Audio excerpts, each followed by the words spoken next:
Are you plugged in? Yeah. All right, ready? Hey! We're recording the podcast! Shut up!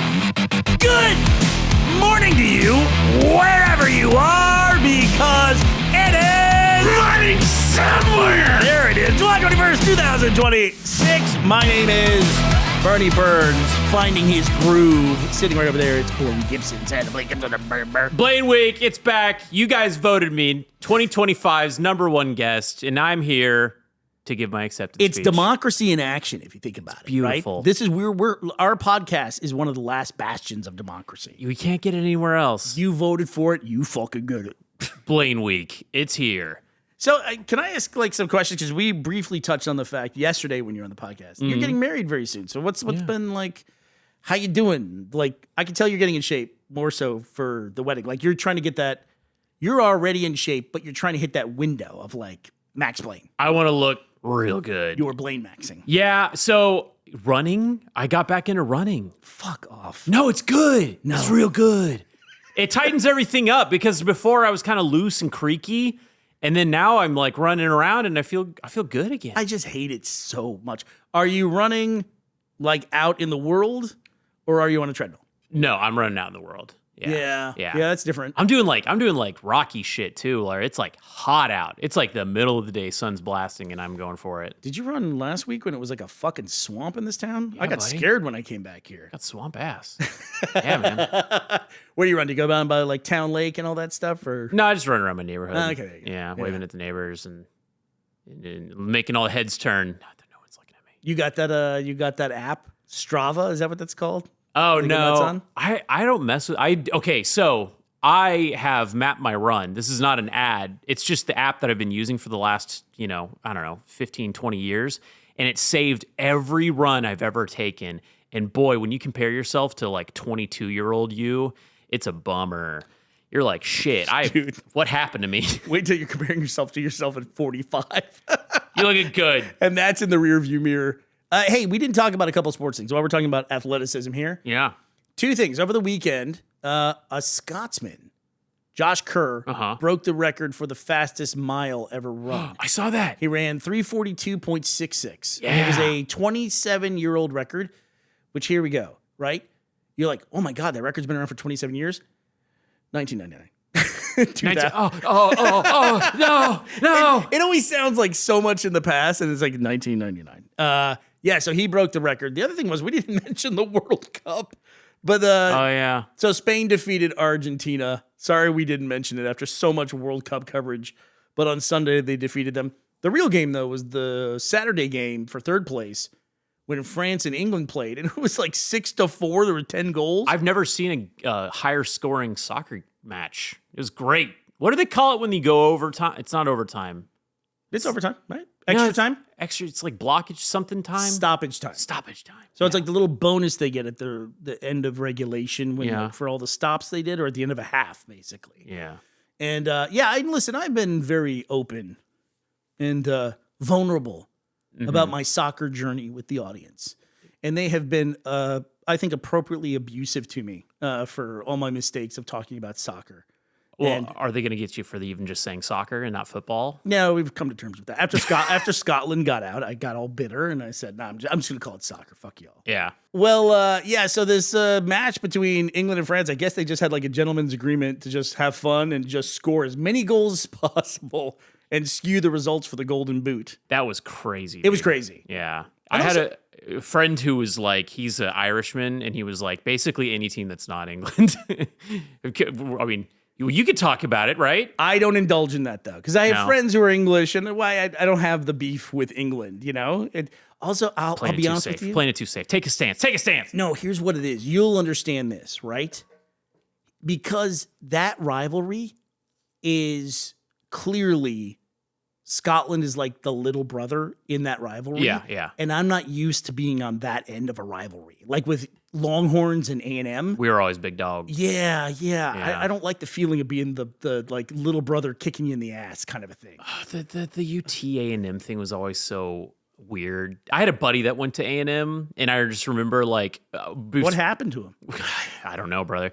When I was deciding, there was a moment where I was deciding on whether I should go to UT or A&M, And when I went to visit A&M, I went to a cheer practice where they like do all their cheers and chants, and they're all about UT. They're obsessed with UT. And I thought UT's like rival was OU, you know? So it's, I don't know. Anyways, sports. Crazy. Yeah, but we got invited out to a party. I went out with Swears by our friend Jake, who was at the very first RTX I found out when he was 15 years old. Oh, that's cool. His mom dropped him off. I met his mom, and I said, yeah, over-trusting parents were a huge part of our business model, so thank you for participating in that. You know what her response was? He's my fifth son.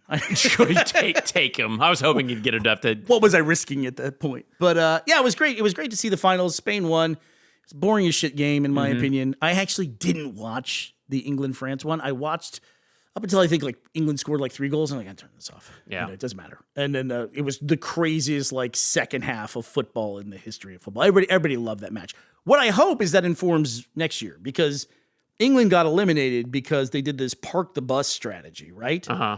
And they put in all their defensive players, and they weren't pushing the ball, and they got eliminated for it. And then when they decided to just go fucking hog wild, they had this incredible game, and they beat France and got third. So hopefully that informs next year. Like, I don't want the feeling of like parking the bus and losing. I'd rather go all out and have this crazy ass game and win. Yeah. We'll see. What a rivalry, too. I said next year, it's 2030, but yeah. Sure. France and England, though, you know. Like, it's good that they don't have any beef that's been lasting hundreds of years. Yeah, man. What a bummer to be English. you know, we were English at one point, I guess.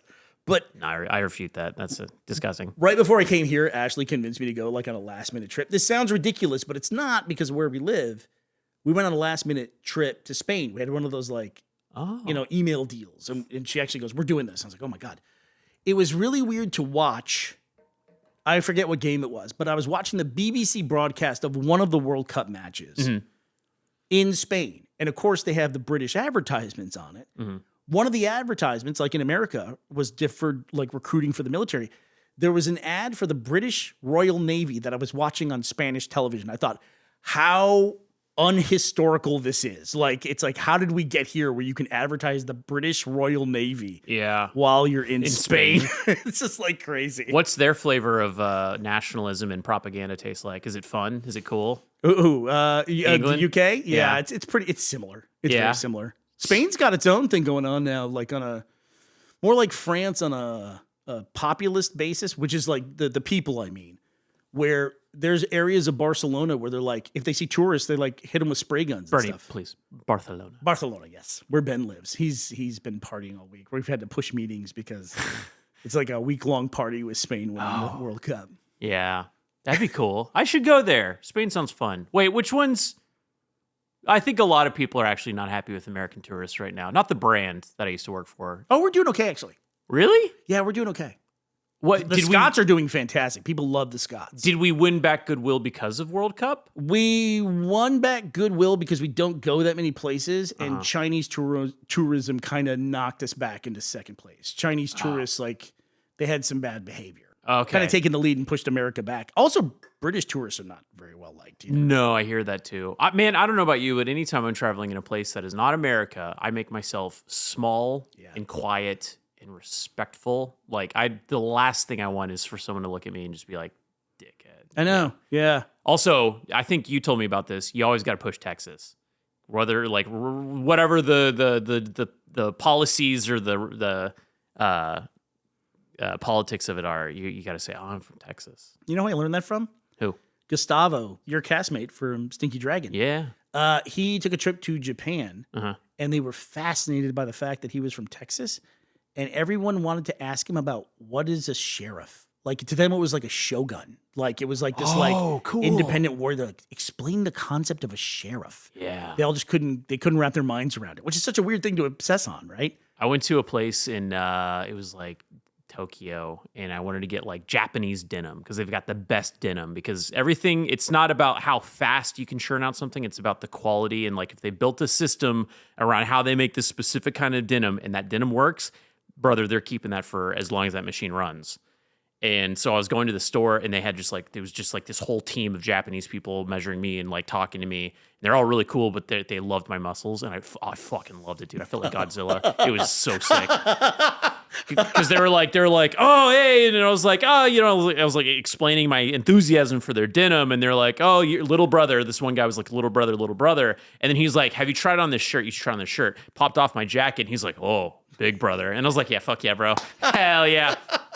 Awesome. How did you not instantly apply for a visa and move there? And move there. Yeah. When did you go to Japan? That was November after I proposed to Kristen. It was, best 2 weeks of my life. Okay, so we must have talked about this at the time. But your lovely fiance, I did try, but there was no way to do it because the flight is so long. I was going to try to bring her back some strawberries because when I drove you guys to the airport, when you came and stayed with us, we stopped at that berry farm, and I go, you have to try British strawberries. They're just amazing. Yeah. And you guys were like, okay, we're going to try strawberries. Okay. And then you had them. Do you remember she pounded that like entire punnet of strawberries? It's like, oh my God, they're so good. We had a lot of strawberries, and I was like, oh, we're sending you home with some. And then we were just like, can you take care of this trash? Because we just finished all these strawberries. So good. Oh, she would have loved that. But that's okay. But apparently in Japan, there's some dude that's his whole passion in life is growing the strawberries.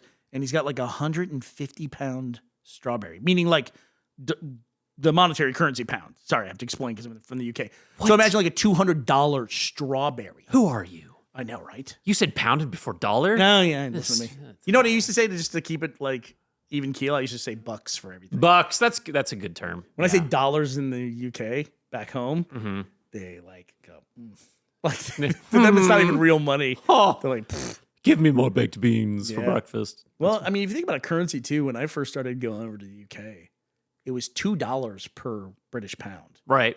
Now it's like $1.30 lives in that area, 32, 33, somewhere in there. But man, $2 per pound that was a hell of an exchange rate. Coming back. Thanks, Brexit. Woo!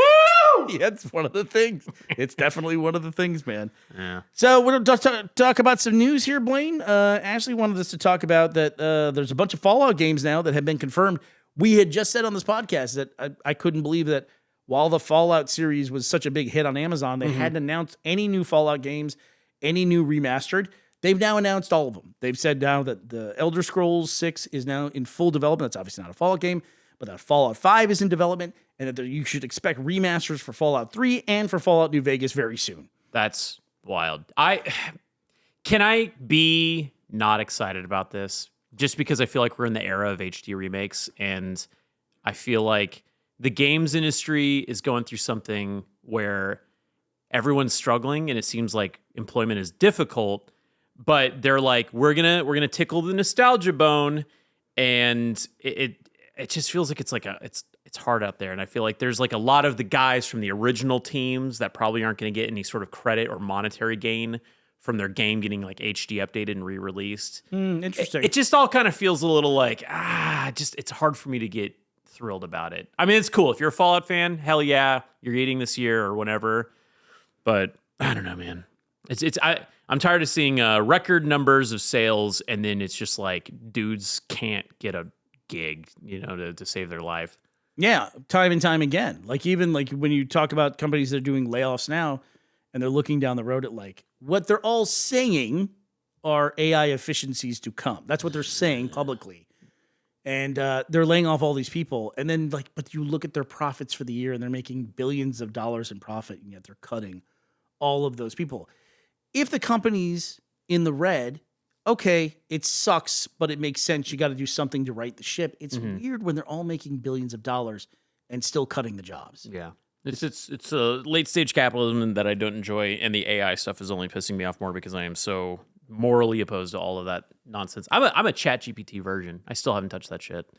No, I think ChatGPT is come and gone at this point. Like I think what's the new thing? I don't know. I guess it depends on what you're using it for. Like if you're coding, Claude is one. I guess ChatGPT, a lot of people still use it. It seems like it's being de-integrated from a lot of different things.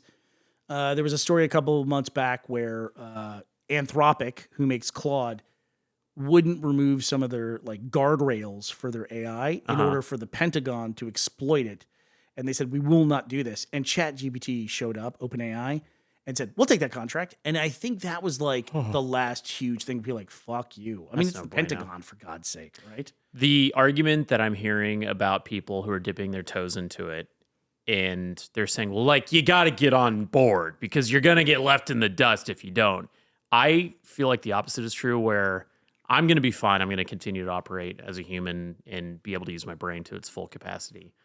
I'm not relying on this like search engine thing where I'm starting to like lose facts because first instinct is to go and search for it. So like, I don't think there's a world where those guys can then lose that, go cold turkey from all of that shit, and then come back to being like the level of, sharpness that they were before. So like, I just don't fuck with it. I don't care for it. The way I see it too, especially for the creative stuff, like where you're producing something for people to watch or listen to. Yeah. To me, it always feels like whatever I've seen that people put out it seems like the computer's vision of your explanation of your vision. And it's never your vision, though. It's not actually your thing, which is important, I think. One of the things about artistic endeavor is working through a process of realizing your vision. And it's hard. It's really hard. Mm-hmm. And it's not that it's hard with a computer. It's just it can't be done. Like I don't think you can get to your vision with something with a computer.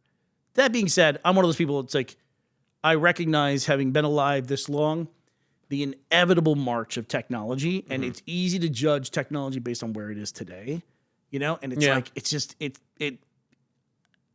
one of those things I wish we could pump the brakes on. I just don't know how we do it. I don't know how we do it, and it's a bummer. Or I wish we could like re-steer it to where like it would benefit all of us. Where it's like, oh, breakthroughs in medicine, yeah, fuck yeah, go AI. But then it's like.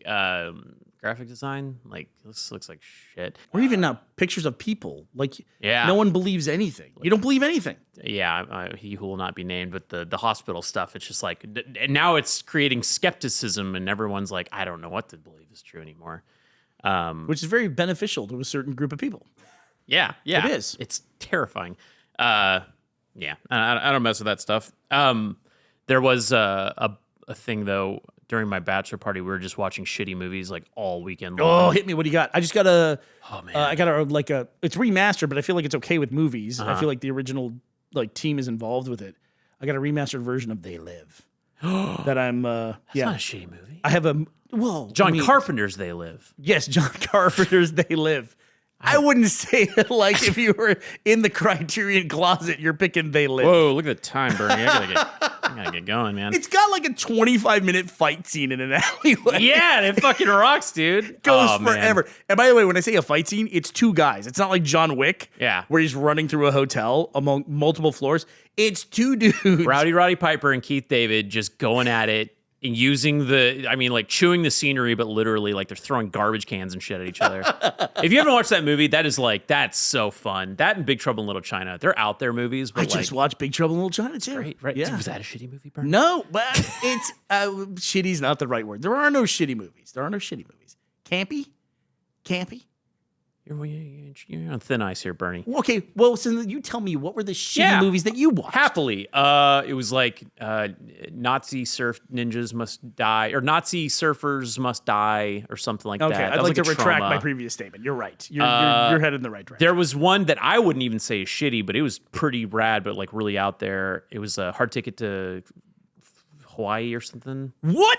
Yeah. You watched that? Never seen it, yeah. You didn't watch like Picasso Trigger and all those? So no. That's it. This is crazy. You're stepping into a whole thing. Yeah. That's a guy named Andy Sedaris, if I'm remembering correctly. And he made these like Russ Meyer-esque films in the late 90s. Mm-hmm. They're incredible. They're very much of a time, right? And he used all like Playboy centerfolds and stuff like that. Hard Ticket to Hawaii, Picasso Trigger, guns, stuff like that. And at one point, I gifted to one of my friends the Andy Sedaris collection, which he would sold directly from his website. Yeah. That's so weird. You watch Hard Ticket to Hawaii. James and Josh both have that like master collection thing, which I think is like fascinating. The other one, classic, Radio. It's great. What's Radio? Is that the Cuba Gooding Jr. Ed Harris. Okay, fair enough. I didn't like... People coming in blind on that one, and it's that's like a tough watch, dude. So is he like? Does he learn to play football? Is he like real? Can he tap in? Is his superpowers like radio waves? Like we're just like that's a tough watch. What is this movie? It's great. Speaking of which, going back to the AI thing really quickly, one of the other news stories I want to talk about is like now the GameStop CEO is that selling games is not critical to their business, which is just like it's more evidence of like what are we doing across the board? What is this? What was the major stake? Was like it was collectibles. Right? GameStop CEO says, this is from Insider Gaming, games are irrelevant to company revenue. Speaking with Bloomberg, Cohen shut down any concerns of worry the decline of physical games will hurt the company. Responding to the question, future game launches are digital only. Where does that fit in with your business plan? He said, it doesn't matter at all. Software today makes up less than 12% of our business, and collectibles make up over half the business. So it's totally irrelevant. Collectibles stop. You know, I mean, that's at least hard numbers and information. Sure. There was a number of years at Rooster Teeth where people thought the most important thing to our business was YouTube advertising revenue. Yeah. Didn't matter that much to us. Was it significant? Sure. I would say it wasn't insignificant, but it wasn't like we didn't lose sleep over that stuff. Yeah. We had a different business model. We had that. I remember the pie, and we would be in meetings, and they'd show you the pie and how much each thing contributed to it and stuff like that. It's actually kind of comforting because it's like, well, if this thing kind of goes down, then the other stuff picks them up. GameStop, though, I didn't think that game sales were like nothing to them. Have you gone to a GameStop lately? I don't think I have. It's really weird. Yeah. Yeah, it's a lot of action figures and Funko Pops and shit like that. And they got their games. And I think they attempted to get into the retro stuff, but it's just like, it just feels, I mean, maybe it's that thing where you're comparing like Cece's Pizza to when you were a child and it was delicious then, but now it's like, this tastes like ass. Right. So it's like for me when I go in an arcade these days and it's like, I loved arcade cabinets and playing video games. And now when you go in an arcade, they're not video games anymore. They're all like ticket games, and that's it. That's what's taken over everything. Or they're very experiential, like you're riding on a motorcycle or using a certain type of gun, or there's even a Halo one where you have like a turret and stuff like that. Literally stuff you couldn't have at home, right? Yeah. And the games at home are better than the ones that are in the arcade. Yeah. It's just a march of time, man. Yeah, it's such a bummer though, and I'm sure you guys talked about it, so I won't talk about it for too long. But the Sony thing, and they're like, oh yeah, we're switching to like discless and stuff like that. I would say one of my like top 5 hobbies is collecting old Sony hardware, and it's so heartbreaking when I'm like, oh man, I got this new Sony radio or this new CRT screen or whatever the hell, and they're just like, yeah, we're just going digital. We're following trends. We're not making trends anymore, and that is such a bummer. I've made a major shift back to physical media this year. It's been a big discussion on the podcast. Yeah, and I was a digital media guy. Once again, believing in the march of technology, I thought, of course, everything's going to go digital. And it is. I just don't like it. It is the inevitability, I think. But once again, it's the people behind the wheel making shitty decisions. Like, all digital wouldn't be bad if they wouldn't just revoke people's licenses and pull it out of your library with no remuneration in any way whatsoever. And even though I've been shitting on them both culturally and soccerly, I feel like it's England that's doing a lot of stuff that's like protecting users' rights. Like, I think, were they the ones that did the whole like every cell phone has to be USB-C? Or a lot of that's the EU. In fact, they just gave an exemption in the EU that you don't have to have a replaceable battery in AirPods and something else. It will come to me because of the size of it. Because every electronic component going forward, you had to have a replaceable battery. Like even an iPhone, iPhones in the EU, you'll be able to pull the battery out of it. Right. But I mean, it's going to make sense for that to come to the United States, and we're going to probably benefit from it. You know? Maybe. Like, for instance, I have an EU iPhone. It's got a SIM slot. Yours probably does not, if you have an iPhone. Oh, look at you. With your European things, Bernie. You're so worldly. Switch 2, also, they're going to have a replaceable battery in that as well. So, oh, really? Yeah. Oh, it's the Apple Watch was the other product. That gets an exemption. It doesn't have to have a removable battery. They specifically said because it's waterproof, and people are like, oh, be careful, because then now people say, like, hey, guess what? The new iPhone is waterproof, so we can't have a replaceable battery in it. So we'll see. Interesting. Yeah, they're trying to find those loopholes. I'm with you. Yeah.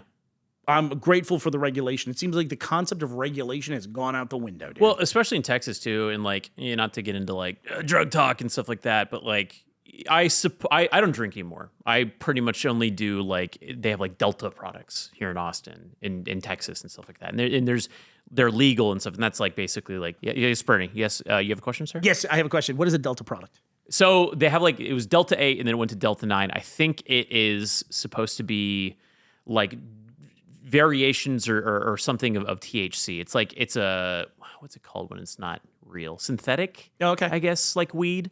So like edibles, and then they have some other stuff. But like, I feel like Texas specifically is so controlled by like alcohol lobbyists that they're doing everything they can to stop all of this like, weed stuff from taking over because the youth don't really drink as much as they used to. And like, this is like a more fun and probably safer and healthier, version of getting intoxicated.